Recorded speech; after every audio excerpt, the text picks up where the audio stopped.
this way quite soon to publicise his latest movie. If we can stop him in his tracks, okay. If not, we're in trouble. Hold it, lads. Hold it. What should we hit him with now? How about a few verses of Volare?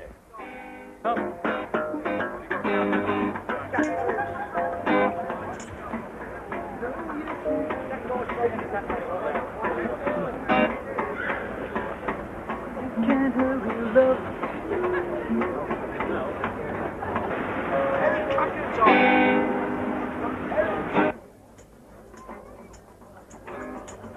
Can't hurry love, no, you just got to wait. You know love don't come easy. It's a game of give and take. You how much love can I take? Before the holy lady, oh my heart.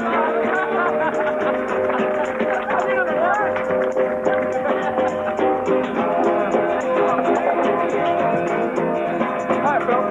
Just a few of your friends in their best clothes have gathered around so that I can say to you, Phil Collins, actor, pop superstar, this is your life. Oh, I can't say what I think. Really? You go, you sure? I'll have it back until we told the story. Good God. Slight surprise. Very surprised. Oh, no. You're not sweating again. Because when I arrived, I said, what are all these people doing here? It's nothing to do with me. I thought it was just going to be a small interview, you know, but it isn't, is it? Slightly bigger than that. Slightly bigger than that. As you will discover. The lads as well. Well done, the lads. Oh, thank you so much. Well, I'd like to thank Jill as well, and David Green, your director, off to the studio. All right. Come quietly.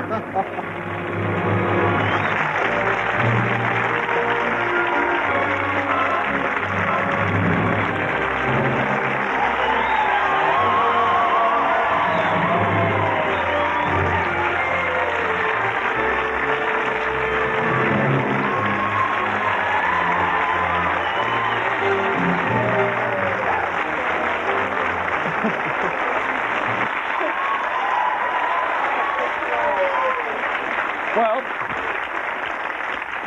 quite a welcome from the world of pop music, Phil, and now another surprise. Members of your first bands, amateur and professional, brothers Philip and Martin Gadd, Kim Goody, Peter Newton, and Brian Chapman. Virgin Records, Richard Branson, and Atlantic's Ahmet Ertegun.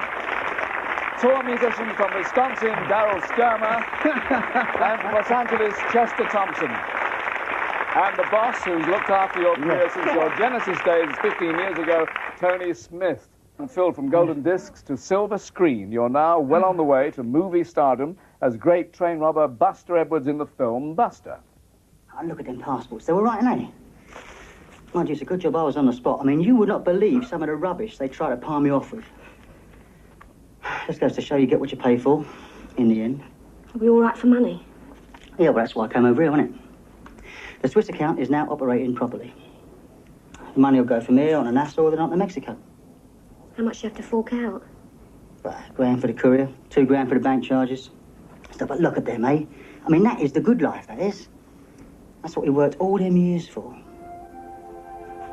The good life. Hmm? And one of Britain's most popular actresses playing your missus. Well, Phil, if I didn't look 6 months pregnant there, I don't know when I did. Of course, it is the delightful Julie Walters.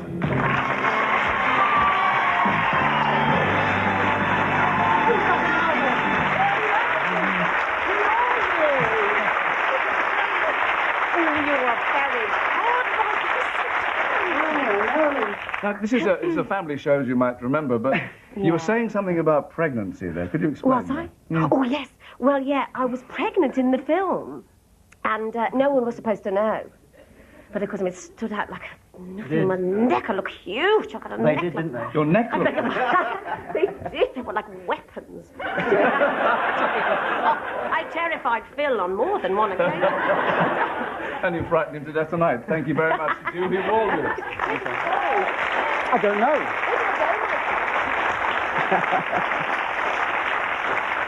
Grab a seat in the front row, that's it. Well, Phil Collins, this is your life, a life that's rocked along from winning a holiday camp talent competition with your tin guitar when you were just 5. to hits with international rock band Genesis and solo successes too. I'm better for the smile you give, and while I live, I will follow you. Will you follow me all the days and nights that we know will be? She sees the path and invisible touch. She reaches in and grabs my holding arm. She sees the path and invisible touch. It takes control and slowly tears you apart. No, you just have to wait. Just trust in the girl's eye. No matter how long it takes, and I feel your heartbeat. I can hear you breathing in my ear. Wouldn't you agree, baby? You and me got a groovy kind of love.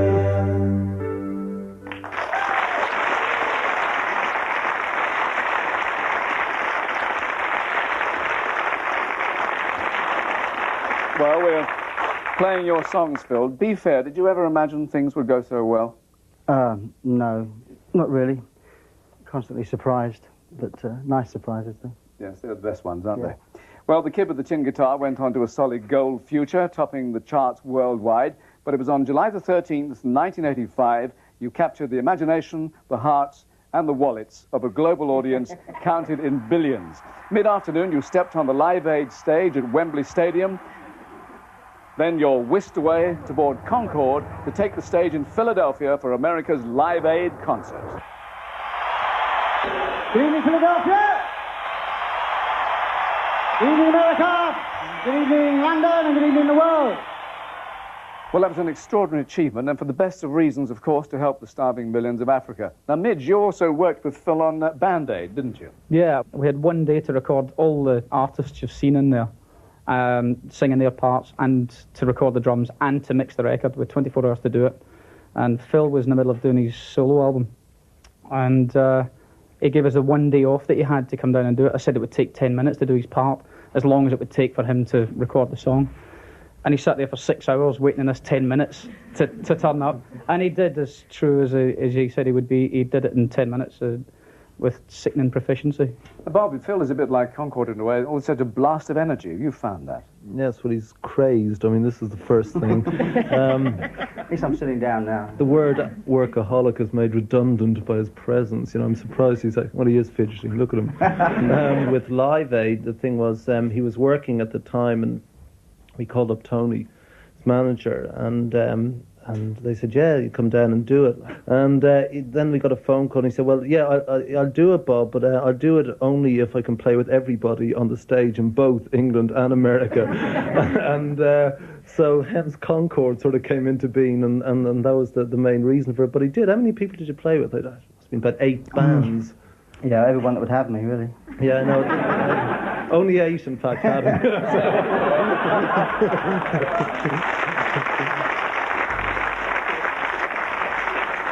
But anyway, as we saw from that cheering crowd, it really was Philadelphia that night. Of course, you are just as famous.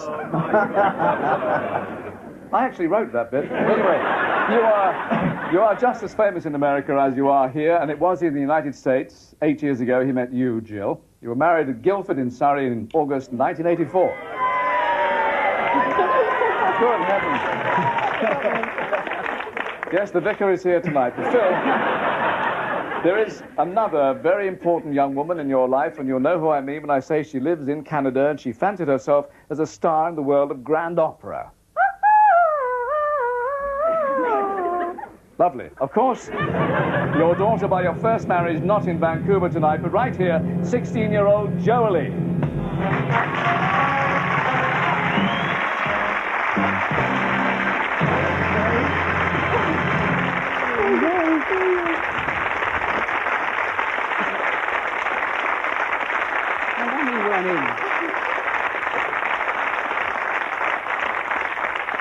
They weren't in yesterday, that's why they weren't in, isn't it? I left messages on the answer phone. And they won't be in tonight either. Anyway, Dame Kiri might be worried about the competition, but your singing doesn't seem to strike the right chord with Dad, does it? No, when I was a lot younger and I used to play with my toys, I used to pretend to sing opera. And a couple of times Dad heard me and he found it really funny. Thank you, Phil. Well, Phil Collins, this is your life, and you were born into a family of enthusiastic amateur entertainers on January the 30th, 1951, in Chiswick, West London. The family moved to 78 Constance Road, Whitton, in Middlesex, and you were carried there by your granny, apparently. Now, your father, Greville, an insurance clerk... And he's here tonight, right? No. How can I follow that by saying he died 15 years ago, but... He had seen you riding high on the first waves of success. Now, age 7, you look more ready to ride the range. And here you are as... and Davy Crockett, king of the wild Whitton frontier. Family weekends were spent sailing on the Thames, and your parents helped build the headquarters of Richmond Yacht Club on Eel Pie Island. Lovely name. And it was at the yacht club that your talent was launched. You weren't a star then, Phil. You had to share the stage with the whole family. And they share the stage with you again tonight. Your mother, June, your sister, Carol, with her husband, Bob, your brother, Clive, with his wife, Madeline, plus your nieces and nephews, Carol's children, Mark and Angela, and Clive's children, Lucy and Philip.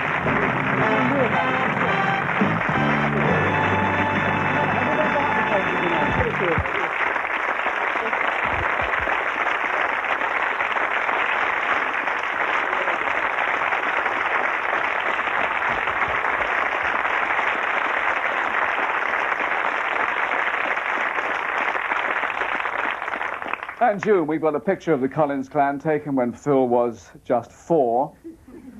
And it sounds, I love the parting, that's beautiful. But it sounds as though Phil got plenty of encouragement in the entertainment business from all of you, didn't he? Yes, he did. His father and myself sang at the yacht club concerts, and Clive, Carol and Philip played comedy parts. And Phil, you first played the drums at the yacht club, just as well it was an island perhaps. Were you appreciated, do you think? At the yacht, well, actually, I used to do all right at the yacht club. It was at home I wasn't appreciated. Really. The neighbours, they called the police before they come and tell us. Well, actually, both your brother and sister went into different branches of the entertainment business. Carol, you as a professional ice skater. And Clive? A cartoonist. Cartoonist, plenty of material for you here tonight. But, Phil, now about those drums. How does an international rock superstar get started? In your case, it all goes back to one Christmas 30 years ago and this scene between family friends, brothers Reg and Len Tungay. You thought about what we might buy Pip for Christmas this year, Len? Well, I don't know. He likes drumming, doesn't he? I know. What about that? A drum set like that one I made in a wooden soapbox when I was at school. Get some bits and pieces and make them all fit into a suitcase. Yes. I'll go and see if I can find some of the bits and pieces of the old set that we can fit in with them.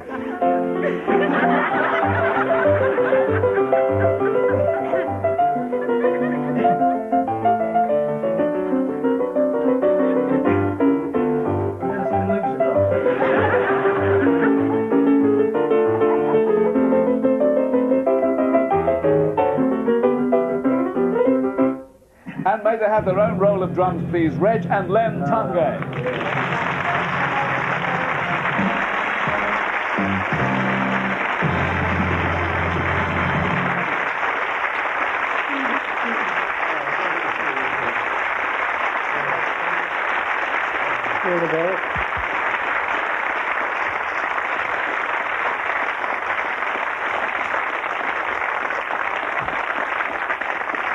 Well, Phil, that present inspired you so much that you sold your train set to buy a professional set of drums. I thought you inherited that from Clive. I found out a few months ago you flogged it. Oh, rather embarrassing, yeah. I thought it was mine. For years I thought it was mine until about... Yeah. Apparently it wasn't. It was another little train robbery. Now, at 12, you have elocution lessons where you've done good. At 14... You go to stage school full-time, and at 16, you get your first film role. You landed a leading role in Calamity the Cow. Principal of the stage school where you were taught for 4 years, Barbara Speak.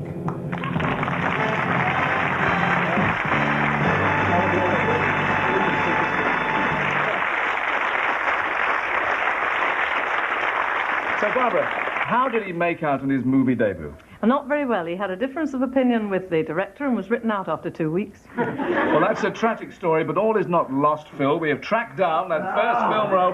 Let us see if we can spot you in Calamity the Cow. Oh, she's pretty useless. Stop giving milk and causes calamity in the herd. I'm sending her for slaughter. Dad, you said I could have a cow of my own. Can I have this one? Oh, I'm in one of our herd. You said I could choose.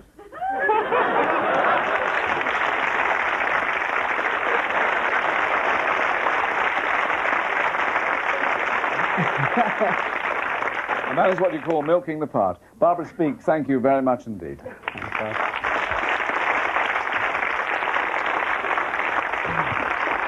Well, Phil, your West End debut as the Artful Dodger in Oliver is far from calamitous, but you turned down the chance to tour Japan with the show because you are so keen to play the drums. Now, you spot an advertisement in the Melody Maker. A successful group is auditioning for a drummer.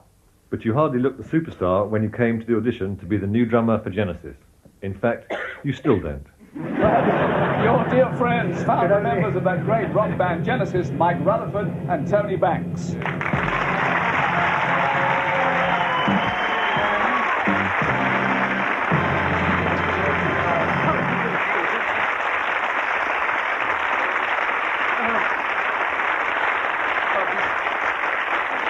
Phil being an outsider, he did impress you at the audition, didn't he? Oh, yes. We only found out after he'd been in the group for a while why he'd been so good.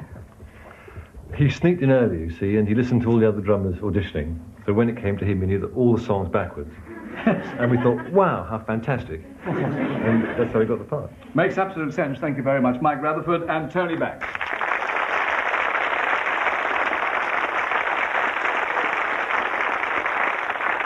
So, not only drummer with Genesis, but next lead vocalist. And to hear from the man you replaced in that star role, we're going now to Montreal, where he is touring with Sting and Bruce Springsteen, superstar Peter Gabriel. Hi, Phil. This is Peter, and I'm sitting backstage in Montreal, and we're doing a tour for Amnesty International, taking us all the way around the world. And that's the only excuse I have for not being with you tonight. We're very proud of you, Phil. And I remember a lot of things. I remember the fiver that I lent you in 1972. And I remember that you could play the drums a lot better than I could. Anyway, I've been very pleased to see your meteoric success and how well you've done in everything. Production, singing, writing, acting. Well, I can think of a lot of words of how I feel, but jealous, of course, isn't one of them. Anyway, I'm very pleased, and I wish you a great evening tonight, and lots of love. Bye.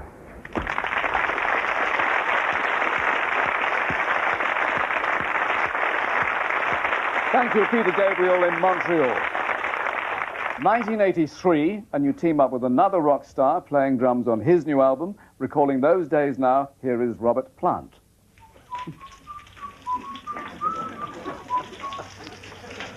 Righto, every morning, sausages, sausages, sausages, and tomatoes. Something rather peculiar about it. Almost a fetish. But still, rock and roll goes on. Phil, there you are. Remember this in the studio? The breakfast ritual. Like it or not, every morning, sausages and tomatoes. And if you didn't eat it all, double portions. Well, they've got you, and quite rightly so. So enjoy the evening. I'd like to be with you tonight. So thanks for all your efforts along the way, and good luck with the movie.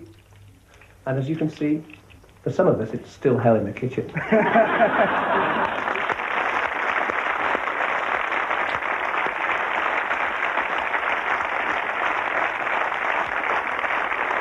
Thank you very much to Robert Plant and the two Char Ladies. Now, Phil, away from show business and the international rock scene, you get involved a great deal with charity work, especially through the Prince's Trust, founded by the Prince of Wales. And here's the chairman of the trust, Jim Ingard. Come in, Jim.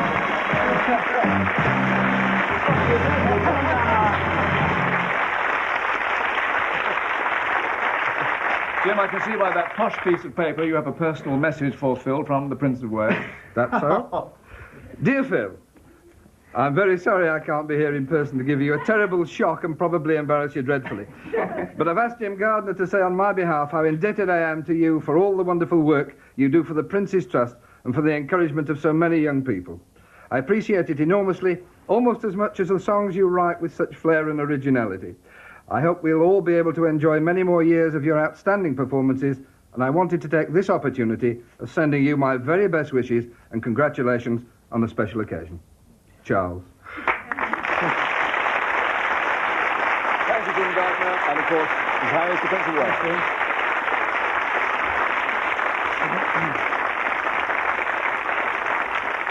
Well, not only worldwide success as a rock star, but also as a producer, and now a career as a film actor. But your comeback as an actor was back in 1986, again as a villain in this episode of Miami Vice. False passports and an assortment of fraudulent schemes, right? Regular litany of evil, isn't I? Just for trying to pass a mildly dishonest buck. Phil, you have won a scholarship. A full scholarship to Rayford. That's a prison we got here, pal. Full ride, probably. It'll never happen. No? No, because you are going to offer me immunity if I help you put Sarah and Rivers in the bag. Maybe even burn Tyrell and her mob and all. You've been reading ahead. I'd like to do my little bit for law and order. Well, Crockett is on duty, but it's to Miami we go now to hear from Tubbs himself, Philip Michael Thomas. Hi, Michael. And Phil. Hey, it's been 3 years since we busted you in Miami Vice. It's much too long. You got to come back and play that wide boy Cockney character, what's his name? Phil the Shrill. You know, on film, you were a perfect con man. But in real life, you know, you turned out not only to be a consummate actor, but one hell of a nice guy.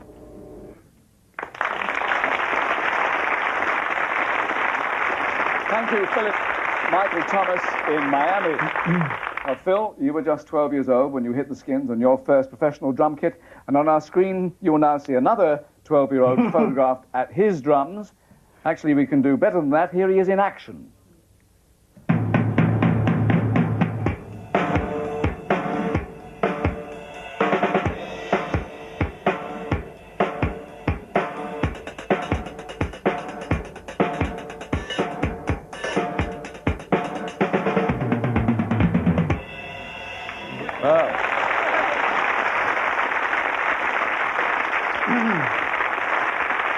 Well, does he remind us of somebody? He should, because he is Jolie's brother, your son Simon, playing those drums, and we've flown him right here from Canada to be with his dad, Simon Collins.